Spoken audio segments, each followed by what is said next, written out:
Welcome to Mr. Biz Radio, biz talk for biz owners. If you're ready to stop faking the funk and take your business onward and upward, this show is for you. And now, here's Mr. Biz, Ken Wentworth. All right, welcome to another episode of Mr. Biz Radio with me, Mr. Biz Ken Wentworth. And you guys might notice, those who are watching or viewers, I've never worn this. So if you're listening, you got to bear with me. I'm actually wearing a baseball jersey today, a Mr. Biz Nation baseball jersey. I've never worn this for the show. And I wore it today in honor of our guest. And we're going to talk today with about business owners. And everyone talks about, oh man, go get them and do this and do that. And everyone's got the rah-rah thing. And you want to have, high performers and things like that. But how do you actually create that environment? How do you foster a high performance mentality on your teams? So you might have that, and you might get frustrated when people on your team don't have that same mindset. Look, I'll tell you, it's frustrating for me sometimes. In my powerlifting career, and some of the guys I trained with didn't have that mentality, and it was just super frustrating for me. You hear about some of the greats in the game, the Kobe Bryants and the Michael Jordans that got frustrated and were, like a lot of people say, were pretty much jerks to their teammates because they didn't work hard enough. And they would say, look, why should I pass you the ball? I'm working 5 times as hard as you are. And why should I throw you the ball, right? You didn't work hard. I'm not going to throw you the ball for you to screw up. So how do you foster that, especially in a business environment, not only from a sports perspective, but in a business environment, that get people to think more along those lines? So people they're not wired that way. So we're going to talk about that today. Our guest today, because of my jersey, is Samantha Card. She's a former NCAA Division I softball player at the University of Pittsburgh. I'm from near Pittsburgh, so I'll go with the Panthers there. She's an MBA graduate, Fortune 100 company trailblazer, and level up expert. She epitomizes the athlete who has hit it out of the park when she transitioned from her sports career. Samantha passionately crystallized her abilities, curated her knowledge, capitalized her assets, and catapulted her athletic career finale into a mega corporate and life success. Samantha, once referred to as Sammy from Miami, we're going to find out about that, is on a global mission to teach student athletes, coaches, administrations, and corporate athletes how to develop a proactive championship routine from day one that can be leveraged beyond their current capacity and role. Samantha, or should I call you Sammy from Miami? Welcome to the show. Thanks for having me. I love your show. So I'm really looking forward to the conversation today. You can call me Sammy from Miami, whatever you feel comfortable with. Well, I got to tell everyone. So we were talking before we started the show here. So I met Samantha over a year ago, and we talked, and I'm telling you, if it was 60 seconds, I'd be surprised. I think it was less than 60 seconds. She told me about coming on the show, and I said, I'm in, let's do it. And we had some scheduling things, some on our end. I think she had to reschedule once. And so it's been like a year since she was originally supposed to be on the show. So I've been looking forward to this. And that's why I was doing show prep the other day, and I'm like, oh man, I'm gonna be cool and wear a jersey because we're talking to a former athlete. So before we get into all this stuff, Samantha, tell us, I'm sure people are curious to hear, being an athlete and everything, but tell us about, and then going into the corporate world, tell us about your career, entrepreneurial journey, if you would. Yeah, so originally from Miami, Florida, thus the name Sammy from Miami. So we'll hit that right out of the gate. Born and raised in sport. Played since I was 4 years old, competitively at 8. Never had a summer off, never had a winter break off. It was an all-in type of thing for me. I didn't ever think that I was giving up anything because I loved sport. It was who I was for a really long time. And I literally decided that was going to be my vehicle to pretty much make it in life. I didn't know how I was going to do it. I just knew that was what was going to happen. Ended up getting recruited at the University of Pittsburgh, full scholarship, and majored in chemistry. Didn't really know what I wanted to do with it, but pretty much when I graduated in 2009, women's sports in terms of making a full-time career just wasn't there yet. So I aspired to be in the Olympics, and I said, well, why can't I parallel path a degree that'll be versatile? Really wanted to work on kind of the analytical skill sets that I didn't really have. I was really a lot more creative. And then at that point, I graduated, and this is where it gets really interesting. They had taken softball out of the Olympics that year. So all of my goals were slated to playing at the highest level. And guess what? I was face to face with a cliff dive of identity crisis. I didn't plan for it. All I knew was sports for my whole entire life. And I had this fancy chemistry degree in a financial crisis in front of me. So either I was going to let that define me and I would just have to survive, or I was going to figure a way to thrive. So I gave myself 2 weeks. As athletes, we don't like to ask for help, but I took my ego to the side, which is the first step. And I literally said, hey, all I need is a door. Let me get in. I need to hone in on more business acumen because I felt like that was something lacking in my ability to get to that next level in my career outside of sport. So as you can imagine, I had a bleak resume, a great softball career, bunch of accolades. But, you know, when you go to do an MBA program, you're really trying to cross-pollinate with others that are already in the industry that have 2 to 3 years of work experience. Well, guess what? A lot of people go into an MBA and they are primarily going for either a title bump or they're trying to do cross-functional collaboration. For me, I had the leadership experiential skill sets. I just needed to learn the skills. So I essentially then got into that. And then at the point there, I literally lived abroad, graduated on a Friday. I started work on a Monday with Honeywell International, and the rest is history. Created every role I was ever in. And by 26, ran $10 billion merger acquisitions. So you can't tell me what you can't do. All you have to do is take the first step is something that I've lived through my whole entire life. Well, and that's like the motto for entrepreneurs. You know, you probably have heard, I think someone said not the definition, but like an entrepreneur is someone who jumps off a cliff and figures out how to build a plane on the way down. You know, and I had a similar experience. I didn't know when I left the corporate world what I was going to do. I just knew I would figure it out. And I think a lot of it was my confidence from my athletic career as well, is like, I've always been able to figure it out.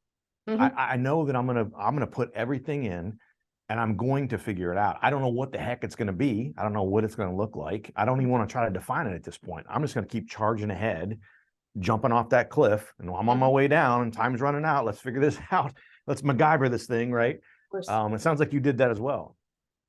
Yeah, I mean, look, you can either let things define you or you can create your pathway. And as an athlete, that's what you do every day. The thing you have to do is we play in this finite game in this infinite world of success, right? So it never ends. It's never going to be enough. So you have to kind of curate those moments of who you are, what you stand for, and why, and live inside out instead of what you think the world wants to see in. And so many times athletes, we kind of go towards that way. But, you know, what if it works? You know, as a softball player, I was batting 350. That was great, right? But that means I was failing 6.5, 7 out of 10 times. Yeah. So how do I connect the dots to really turn that into something that is next level in my pathway outside of sport? Well, and mentally, I mean, it's a great point. You know, they talk about, you know, in major leagues, you can fail 70% of the time and make the Hall of Fame. Right? You only bat 300 and you can make the Hall of Fame potentially, only batting 300. But that means, to your point, you're quote unquote failing 70% of the time to get on the base. So So that is a critical thing. I think another thing that builds athletes, whether it be baseball, softball, or any other sport, the failure, you have to be able to deal with those things. We're going to hit a break here. Guys, you can find out more at samanthacard.com. We'll put this in the show notes as well. Follow her on Instagram, Twitter, LinkedIn. We're going to come back. We're going to find out more about how she helps people now.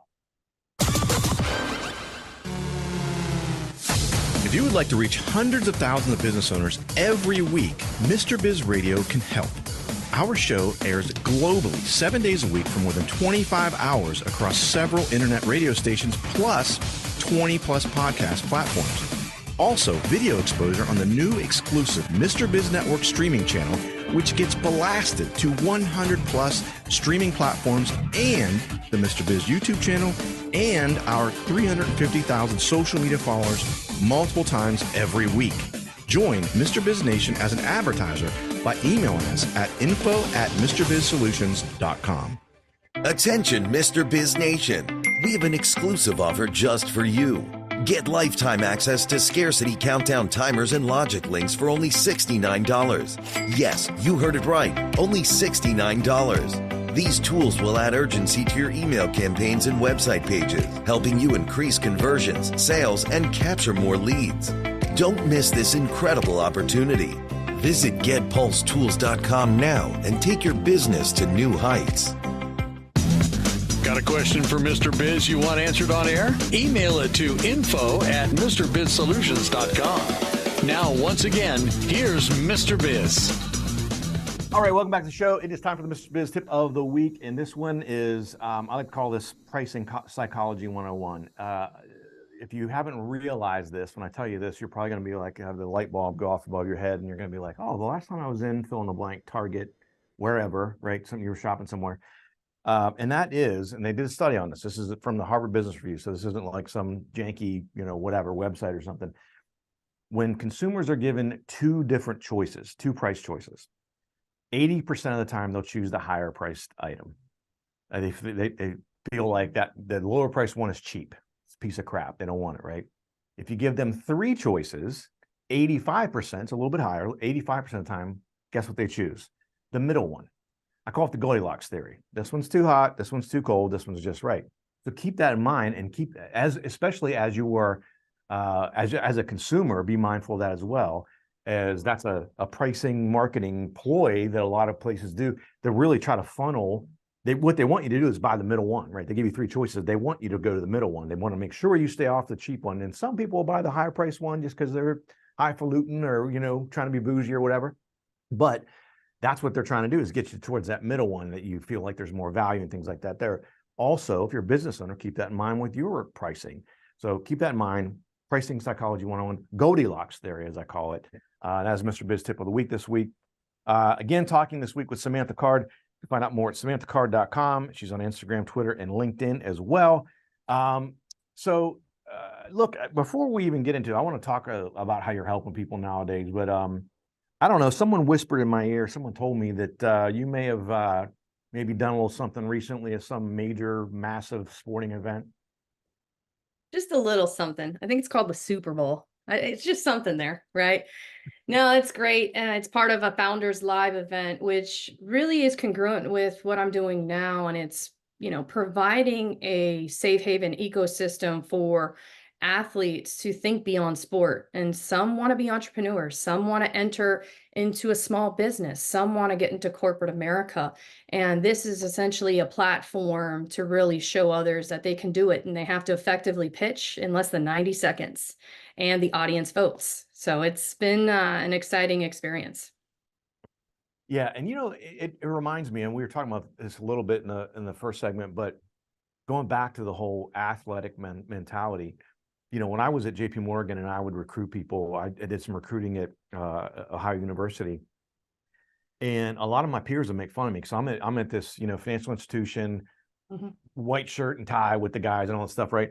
And I would look for athletes, and maybe I was partial to them because I was, but I think more so it's that mentality that we're talking about here, that as an athlete, you have to have that high performance mentality, right? You don't have a choice. Otherwise, you're not going to be an athlete very long.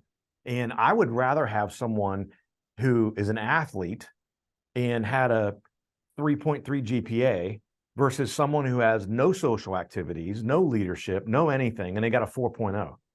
I'll take the 3.3 athlete 8 days a week over the 4.0 person, because not only the social skills and everything like that, but working within a team, even if you're an individual sport, let's say you're a wrestler, you're still within a team. You're still working with teammates day in and day out. And there's a whole aspect to that I think that's super important, let alone on a team sport like you were with softball, basketball, whatever it might be. I think that's super important. And so how do you see, Samantha, some of those skills, especially in your own career, but as well as some of the people you're helping now, that translate over from the athletic field or court into the corporate world or what have you, business world? Yeah, well said on your side, and it resonates extremely well. And I kind of walk the walk on that piece of it. And, I think the biggest thing too is the concept of athleticism and reframing what that means. Because a lot of times as athletes, we feel that we can't connect the dots between sports and life. And there's a lot of hard and soft skills, like you were alluding to, that are really congruent with the next stage in life. They're not siloed. Right. And what I do is I try to help bridge that gap, connect the dots of the unknowingness of what's next. right? Sports is something that is an area where we've leaned into, and for a lot of us was our solitude, our escape, depending on your background, right? So when you no longer have sport, it's really around reframing the concept of corporate athleticism. So it's the same concept like you were in the gym and you're on max day and you literally went to failure. That is what max day is. Well, the same concept in the workplace, right? Athletes are not afraid of failing. And a lot of times there's a lot of complacency in these corporate environments and just clocking in and clocking out. And what happens is you tolerate problems. You're not really root cause analyzing and having analysis on, well, really, what is the root of the issue at hand? Well, athletes will hit you straight on with it. Now, we may be radically candor, maybe we, overspeak, we show passion, but you can't teach heart. You can't teach grit.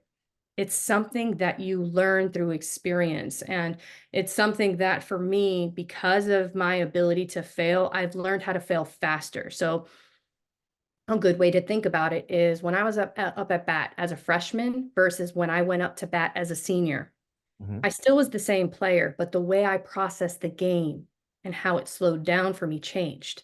Same thing in the corporate, right? In the business world. When you're a freshman, when you're new in it, you're overwhelmed. All your sensitivities are hitting you. You're exhausted by the end of the day, right? So when you're up at bat, a lot of times, if you're not swinging well, maybe as a freshman, you're going to let it get to you. And now that one up at bat becomes 3 bad at bats, becomes a slump for a couple games. And you really, have to go deep inside and figure out how to get out of that rut, right? Whereas a senior, right? When you become a manager, you get the promotion, you feel seen, heard, and valued in the corporate environment. Your ideas are valued, right? There's collaboration among, the culture. Same concept, you thrive in it, right? As a senior, I literally was making in-bat correction. I wasn't even waiting to the next at bat. If I had one bad swing, I said, well, she got me on that one, right? There was no ego in the game. And for a lot of times, when you go into the workforce, you go after power and success. And listen, I got really tied to that because that is measurement. And athletes, we like measurement. But then when you take a step back and you think about legacy, well, legacy isn't about you. Legacy goes beyond when you're on this earth. And it's around fulfillment and contribution. What can you help others to take and make it their own? And that's where I think athletes make a really good corporate athlete beyond sport. Well, and I think the high performance mentality that you're talking about and that you coach people on, going back to your analogy as a freshman, you have that performance mentality, and you might be fighting for your job, right? You might be trying to overtake an upperclassman. So you're every at bat, you're like, oh my gosh, if I go 0 for 3 today, I might not start the next game. And then if she goes on a run, I might not play the rest of the season unless she has it, right? Whereas a senior, you're more established. But now it's not like you just sit on your laurels and you go, oh, well, I'm the starter. I'm good to go. I was all conference last year. Now it's different things, right? It's now I'm batting third. I'm batting fourth. I'm batting fifth. There's runners on base when I come to bat. So it's a different thing, but it's still that always raising the bar mentality of that whole aspect of it. Yeah, and you nailed it there, right? So the way I thought about it was, what is the role I need to play for the team, right? There is no I in team, but there is an M and an E in it. Kobe Bryant said that. That's right. And the reason he said that is if I can't work on myself and bring my best self forward, how am I going to hold other people accountable for the common team? Yep. And if you're not going to operate at the level I'm going to operate, I'm not going to pass you the ball. And that's okay. Yeah, absolutely.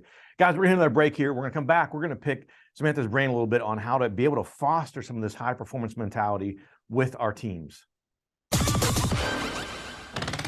How would you like to have direct access to Mr. Biz to help you run your business more profitably and more efficiently?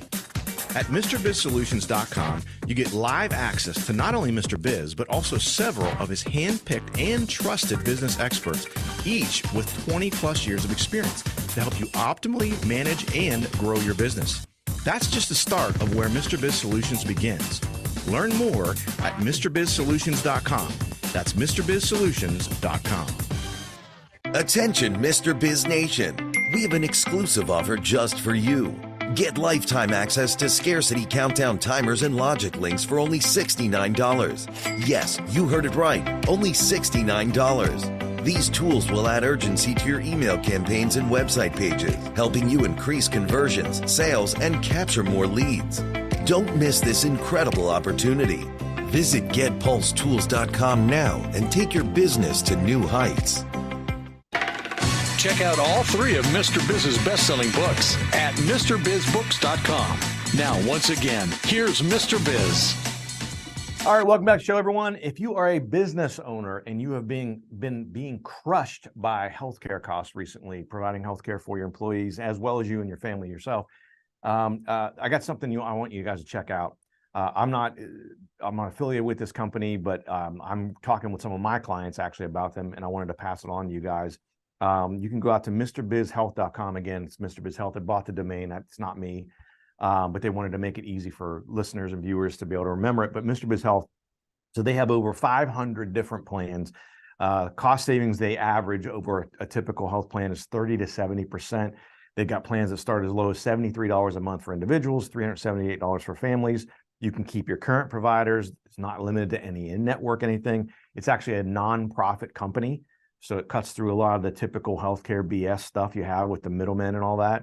It's open, there's no open enrollment, so you can join at any time. But definitely go check that out. Again, I'm kicking the tires with some of my own clients on this, and one so far, it's a company that's got about 70 employees, and the savings they're going to have is massive. And actually, the health plan they're going to be on, they're going to save. The savings for them is going to be about 44%. It looks like 44 to 46%, and the healthcare plan is actually better.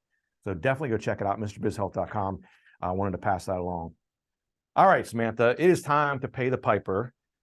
Give us some tips on what we can do. I know you talk about this. I know you had mentioned a little bit, but how to fail faster, have that mentality and things, but maybe that is incorporated in some of this. But how can we, how do you get that person on your team that just really doesn't have that sort of mentality? How do you sort of foster that and grow that with people on your team? Well, I think the first step is knowing that not everybody thinks the way you think. So you have to think outside of yourself a little bit and maybe take the time to learn their why. Why are they there? It sounds really cliche, but it's extremely impactful. People like to talk about themselves. People like to feel seen, valued, and heard. So hear people, value them, and really listen to hear, not listen to speak. A lot of times we talk about, communication is key on teams. I actually think that's bogus. It's comprehension. You can talk all day, but if someone's not receiving it in the manner that is best for them, where are we really going? Nowhere. It's like the hamster wheel. So I think it does kind of go together, because if someone doesn't feel seen, heard, and valued, if they're not really comprehending what you're saying, even if it's a top-down initiative, now you have a problem, and now you have to tolerate the problem. And now you're putting a Band-Aid instead of going straight at it because you're afraid of controversy. You don't want to have your 9-to-5 issues, right? So it becomes this ripple effect of now it's so far out of your grasp that now it feels like you have to climb a mountain. Well, it's not the mountain you have to worry about. It's the pebble in your shoe. Yeah, I love that. And a lot of times we always are just looking at that big mountain, those big numbers. I have to hit my quarter numbers, the cost, my expenditures are up, my cost to serve is there. And these are important things to consider, right? But at the end of the day, if you don't love what you're doing or you find value in what you're doing, you're going to get burnt out and you're not going to show up your best self. And then you're going to impact someone else. And then it's just going to be a domino effect of horrible, right? So I think that's one of the biggest, ways that all kind of connects. Yeah, I love that.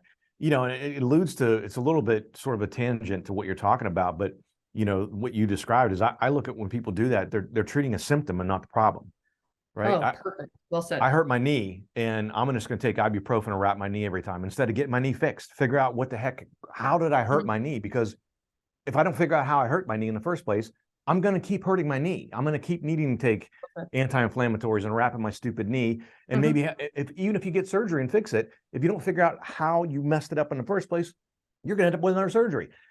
fix the problem and not the symptoms. And I think people do that too often. And I use that, per your pebble in the shoe versus the mountain. Like, don't worry about you get this pebble out of your shoe and you can climb that mountain a lot easier than having the pebble in your shoe and trying to climb the mountain at the same time. Of course. And I think this is something that I feel, if you're okay for me to share to your audience, is, I worked in manufacturing. So I worked for Honeywell. Just because I'm in sports now, right? There is no traditional pathway. And a lot of times as athletes, we like to do hard things. As high performance individuals, you don't have to be an athlete to have an high performance mentality of, I just want to go at it. I want to be challenged, right? But just because you can do something doesn't mean you should. And that's a huge one too. And to your point about the symptoms and stuff, it's all around taking a step back. And sometimes if you actually simplified, you wouldn't need to streamline something. Because if you simplified the process, you could really bypass a bunch of the things you were going to streamline in the first place. And one of the projects I worked on was simplifying the product SKUs. It seems simple and arbitrary, but why do you have 150 SKUs when in reality, you're only really selling 3? And the ones that you're selling that you aren't making a lot of money, those customers that aren't paying you a lot, exactly to your tip of the day, if you're not having someone paying a higher value and stuff, they're probably going to give you a little bit more headache, right? Absolutely. Yeah. So it kind of all goes together. Yeah, for sure. For sure. But I love what you said. I want to back up a little bit. I love what you said about initially about not everyone thinks the way you do, because I think that's a really challenging thing for someone who's a high performance, goal oriented, typically an athlete has that mindset. Is it's difficult for them.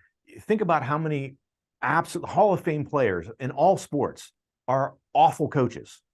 They're awful coaches.